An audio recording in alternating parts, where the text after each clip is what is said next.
یوه ورځ عیسی په یو ځای کې دعا کوله. کله چې هغه خپله دعا خلاصه کړه نو د شاګردانو څخه یو تن هغه ته وویل ای استاذه لکه څنګه چې یحیی خپلو شاګردانو ته دعا کول زده کړي وو ته یې هم موږ ته رازده کړه.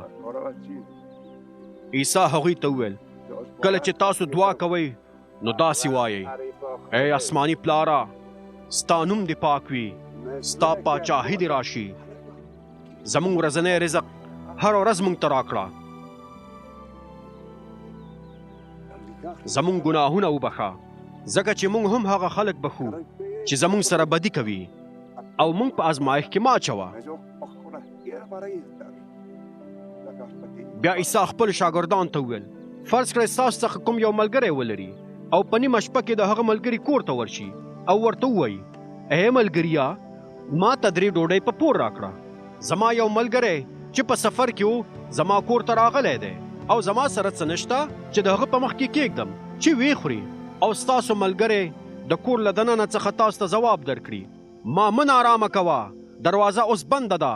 او زه او زما بچیان په خپلو بسترو کې پراته یو زه نشم کولی چې راپاڅېږم او تا ته کوم څه درکړم.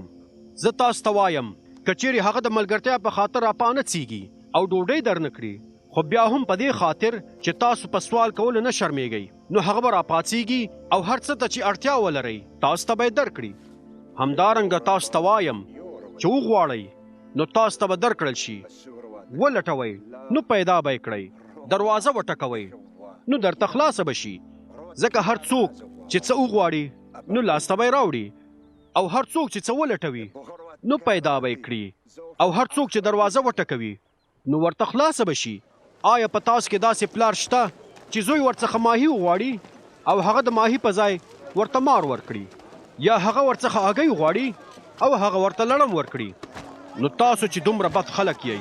په دې پوهیږئ چې خپلو اولادونو ته څنګه ښه شیان ورکړئ نو ستاسو آسماني پلار به څومره زیات روح القدس هغو خلکو ته ورکړي چې ورڅخه یې وغواړي. عیسی د یو سړي څخه ګونګی پیری وویست او کله چې هغه پیری ووت نو هغه ګونګي سړي په خبرو پیل وکړ او خلک حیران شول.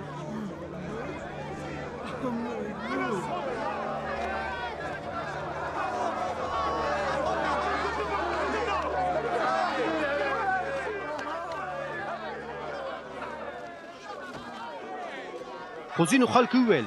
چې هغه د پیریانو د مشر بالزبول یعنې شیطان په مرسته پیریان وباسي. نورو د ازمایښت په ډول د عیسی څخه آسماني معجزه غوښتله خو عیسی د هغوی په خیالونو پوهېده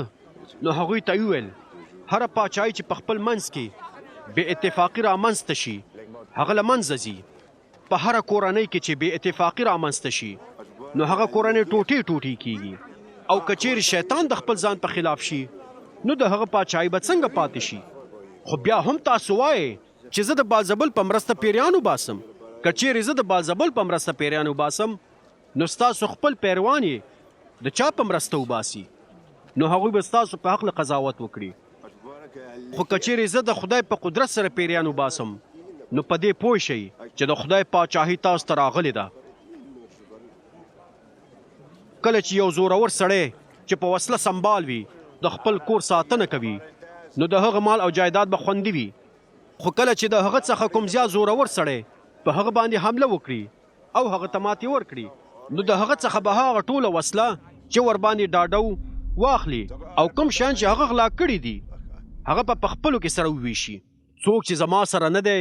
هغه زما په خلاف دی او څوک چې زما سره د خلکو په راټولولو کې مرسته نه کوي هغه یې خواره واره کوي. کله چې د یو سړي څخه پیری راوځي